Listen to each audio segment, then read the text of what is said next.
Hey guys, welcome back to Tira Gitana. My name is Abby, and today we're going to be talking about tarot spreads. And just a quick update, I just wanted to say that I'm going to start doing videos every single Monday and Wednesday, so that's when they'll be updated. So this is kind of like a day late, but starting Monday, that'll be the new routine for it. So I wanted to talk about the tarot spreads, but I wanted to do tarot spread basics first because I feel like we need to go over kind of what the whole point of it is. So like, let's just get right into it. When it comes to tarot spreads, the best way to address them, especially if you are new to tarot and you just started shuffling cards and learning meanings and working with your intuition and everything, is to understand that what a tarot spread is a position that answers a specific question or the general energy of what your question is. So if, for example, you're doing like a love reading and you just ask like, okay, I don't know, am I gonna have love coming in or something like that? That is one question. And if you're shuffling and multiple cards come out in the process, or if you're pulling them out in the process, is answering that question in general as far as the energy or surrounding that.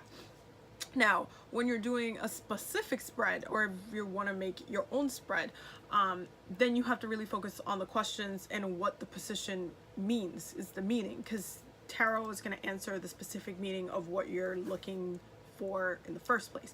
So for example, if you're trying to do just a basic 3-card spread, there's different ways to do a 3-card spread. You could do like a past, future, and present. You could do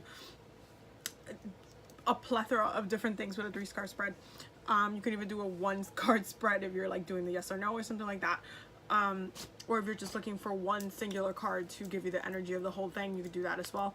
But when you're doing like a 3-card spread, you can change it up and ask a specific question for each position.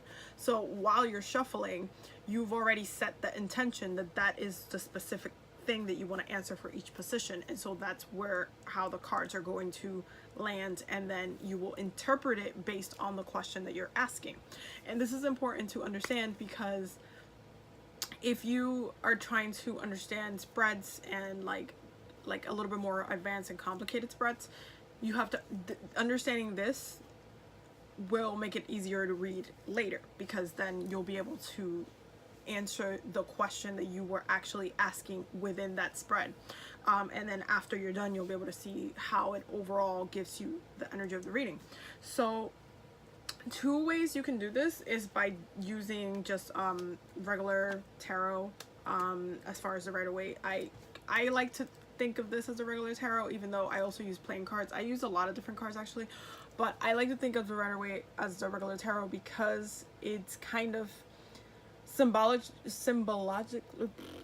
The symbology in the Rider-Waite is just without question probably the best, and all of the other tarots are based on this deck, so I love working with this deck. I think is important. I think there's always something to learn from them. There's just like, even how it ties into the major arcana is just beautiful, and there's like a story of life that happens with this deck specifically. So I love working with it for that reason. I think that it's very clear on the messages that it gives you, and you end up learning more, and it teaches you how to read the cards while you're also reading them, especially in different spreads, because you'll be able to understand, like you'll get these downloads and you'll be able to understand what the cards mean in different contexts, which is important. Another way that you can do this is with oracle cards. This is the Isis Oracle deck, and I really love this deck. These were like the 2 cards that I pulled out the other day on my Instagram. I really love this deck. Is like one of my favorites. I really gravitate and vibe towards ancient Egyptian mythology, just because I have a lot of Egyptian ancestors as well, so it's just really, I connect with it right away. And ever since I was little, I always connected with Egyptian mythology, and I would always read about it and everything. So I really love this deck. This is a really good one to do a lot of work with when it comes to answering specific questions, because every card has its own meaning, and it's not as much that you have to kind of like, when it comes to oracle decks, you don't need to like get super in to interpreting the meaning, because they're already defined for you. Oracle decks already have their own meaning behind them, which is a little bit easier if you're like newer into reading cards and you're trying to get into tarot, but it's a little bit more complicated and as far as for you to learn all the cards, because like when it comes to tarot, you have to learn the meaning of the card. You just have to. There's no, okay, I'm just gonna look it up in the book after I pull the cards. You can do that, sure, but it works better when you know the meaning of the cards. Like, and it's like a very complicated system. It's not a complicated system. It's easy after you know, but you never stop learning from it either. So it's just very interesting.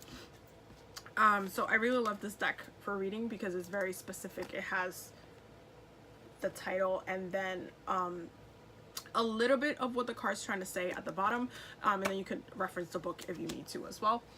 And then I also have the Goddess Oracle, which I also love reading from.